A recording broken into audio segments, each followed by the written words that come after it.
welcome into the MBA Big Red Pregame Show this week. My name is Clay Crawford alongside my co-host Ramsey Cole. We're fortunate to have senior wide receiver Sam Banks here with us. And to my left, we're fortunate to have Collier Dale, captain, and right tackle, also playing some defense. Coming off a tough loss to JP2 last week, homecoming, really high-scoring game, lost in a last-second field goal. Ram, what did you see in the game? You know, they were a really good team. You know, I don't know if we were we knew they were going to be good. We knew they were going to come out and score a lot of points. They had good quarterback, great running back who runs the ball hard and likes to run over some people. You know, their quarterback was he was a gunslinger. He threw it all over the field, and he really caught our secondary off guard a couple times. You know, we gave up 28 points in the first half. It wasn't the best. You know, we had a lot of fight. We showed a lot of effort in the second half. Came back, tied it up, I think, at 35. But, you know, they hit an NFL-type kick to win the game on us, about a 45-yarder from the right hash. So, you know, I think it's going to be a good wake-up call for BA. You know, last year we faced a lot of adversity. We went through a lot of ups and downs, and then we really got it going. And I think, you know, getting hit like this earlier in the season is going to be a wake-up call. You know, I think we can come out and really show BA what we're made of and really just run the rest of the table. Moving into BA this week, coming off a strong 27-21 win against Knox Catholic this weekend. They're 6-0. They've had one forfeit win, but obviously just a really, really, really strong team as always. They're ranked number 109 in the country, number one in the state. Number one in the state, yeah. Just a really good team, and they're going to bring it to us, but we're looking to bounce back after JP2, a similar style offense and a similar style team. Maybe not as talented, but still definitely a good test. Lost JP2. Hopefully that'll wake us up and hope us to bounce back into BA. Yep. So, Sam, you know, playing on the outside in the offense, what are your guys' keys to the game, you know, to get back on track? We put up 35 points. I think we're averaging over 30 on the season. What can we really do to keep the train rolling?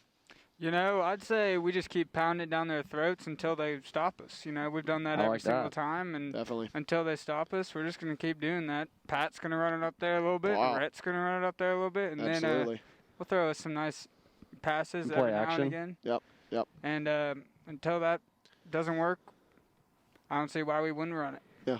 And then obviously kind of a tough showing on the defensive side of the ball last week with the RPO offense. How do y'all bounce back, and what are the keys to stopping that RPO offense that BA has had for so long now? It's tough. BA's really kind of mastered that RPO offense, and so on defense we're looking to, you know, slow them down, keep them contained. We know they can make big plays, kind of like Innsworth to that degree. So we're going to try to slow him down and definitely get some pressure on number 6, Taylor Montiel, quarterback. He's a gunslinger. Really good. But we think we can get back there, put a little pressure on that offensive line. I don't think they've faced a whole lot of adversity yet this season. It's a great group up front that they've got, but I think put some pressure on them. And Maxwell and Nas, I think, are going to have a big game and lock up their receivers. And I think those are our keys. You know, just play fast, hard, and physical. I kind of to go off what you were saying. Their offense is always really, really good. They start 2 tackles, Eli Sutton and Noah Josie, a UNC and UVA commit. Yeah. Just really big up front. They also, I think you said, moved James Stewart to center this week, which obviously brings another really big player onto their offensive line. It kind of all starts there for them. Taylor Montiel, as you were saying, strong Mississippi State baseball commit, can definitely throw the rock. That's an understatement for him. And then Caleb Brooks on the outside and Amir Noor on the outside also definitely gonna do some things for them. Yeah, and moving to their defense, you know, they got a lot of good inside linebackers, a lot of versatile linebackers. You know, Navy commit Elijah Oatsfall, big dude. He's a hunk of a guy. And like you said, Amir Noor and Caleb Brooks, they play on the outside in defense too. 2 really good corners, really just athletic guys. But you know, I think some things that happen to BA a lot when we play them, especially us running it down their throat so many times, like Sam was saying, you know, they seem to get tired at times. Wears them down. And if we can wear them down, I think it really helps us if we can just wear them down and get them tired. And fourth quarter comes around, and we still have both sides of the ball fully ready to go and fresh. And I think that'll be a key to success for our game. Yeah, totally agree. Absolutely. I think a big advantage we have is being an all-guys school, fielding 85, 90 players, and being able to have, 11 guys fresh on both sides of the ball. So, we're looking to have a big showing in the fourth quarter, and hopefully we can beat them down the stretch. I'm with you there.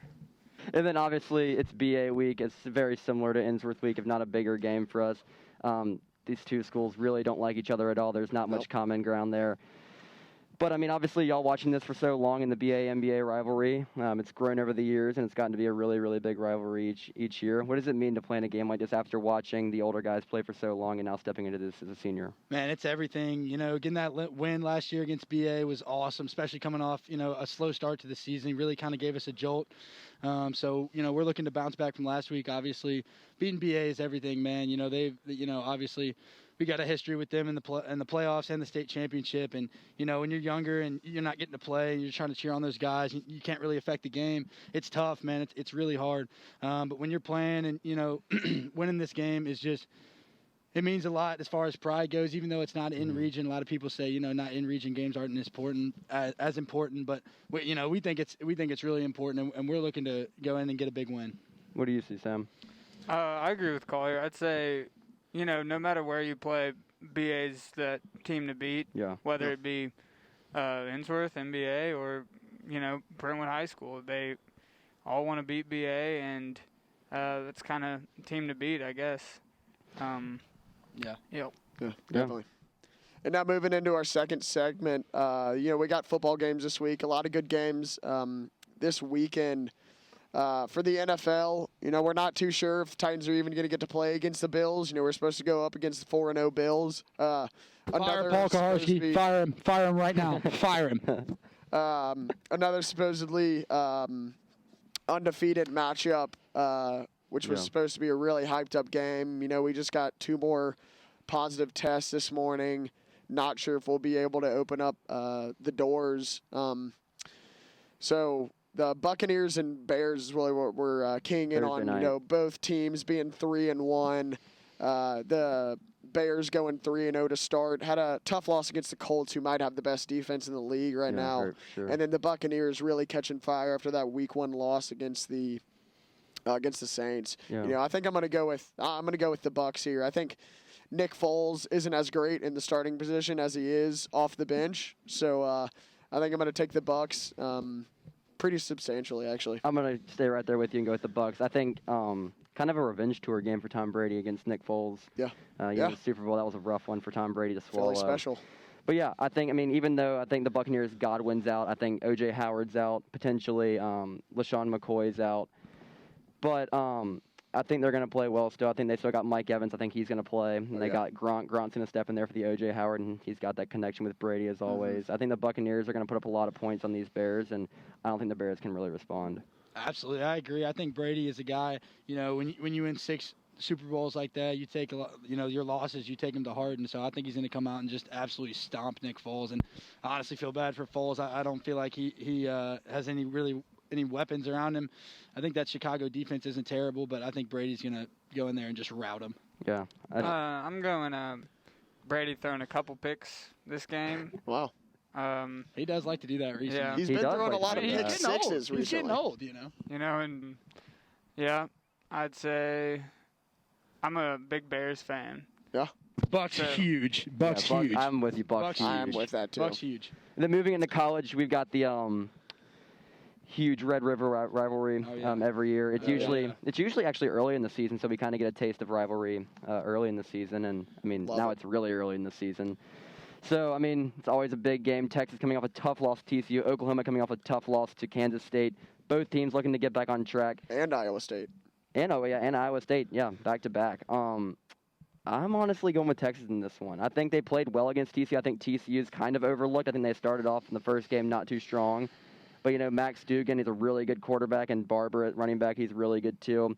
I think that Texas being kind of, pushed over to lose to TCU, they're kind of being, overlooked as too bad. I like Ellinger to come out and set the tone and get a win. Yeah, I think Ellinger, ever since his infamous line of Texas, we're back at the Sugar Bowl, I think he's been getting a lot of hate.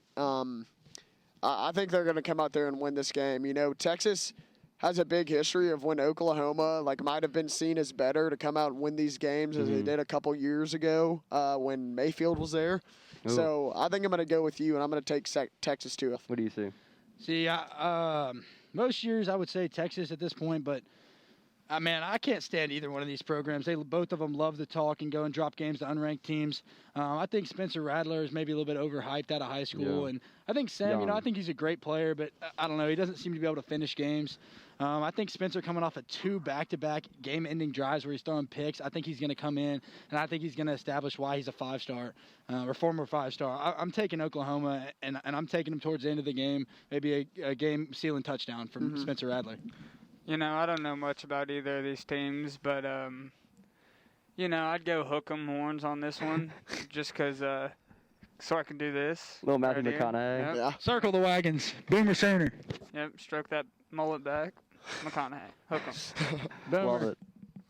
And then, obviously, going back to it, MBA, BA, again, kind of like Ensworth, not much more to say about it. So much history. I think we've played in 4 of the last 6 state championships against each other. A lot of history. A lot of history. A lot of late history lately. Been playing against a lot of those guys. I think it's going to be, like I said earlier, I think one of the keys to the game is just tiring them out by the 4th quarter.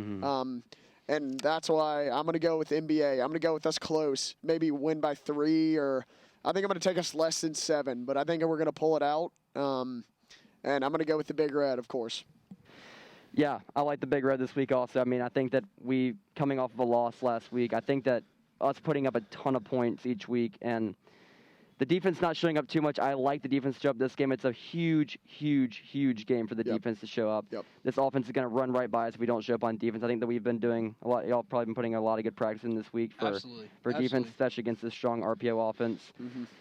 It's pretty much what we've seen in years past, and I think that coming out in a big rivalry game and playing hard is one of NBA's specialties. And I like it to be a high-scoring game. I like NBA's discipline in the 4th quarter and maybe the exhaustion of BA being a smaller team playing both sides. I like NBA in the end. I also like Collier to take on Eli Sutton, UNC commit. I don't think he's really that much. I mean, I'll see him at the coin toss. I've known that guy since I was about 6 years old. He great he's pretty guy, small. But a little bit undersized for his position, to be honest. 6'6", 280. Yeah, only about 6'8", about 300. Yeah, a little undersized. But, we look forward to a good battle. We used to chuck chairs in middle school. Eli's one of those guys kind of bounced around a lot. So, he been about 4 different schools. It's all right. You know how it goes. Yeah. And actually, right now, we're going to cut it to a guest appearance.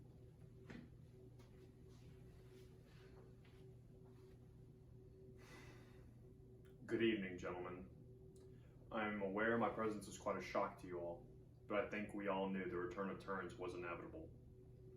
My time here is brief, rather identical to my stint at Montgomery Bell Academy. Taking everything I have previously stated into consideration, I have a crucial message that I believe is undoubtedly necessary given what week it is. If you have not connected the puzzle yet, I'm referring to the clash of the 2 Titans that will take place this Friday at 7 p.m.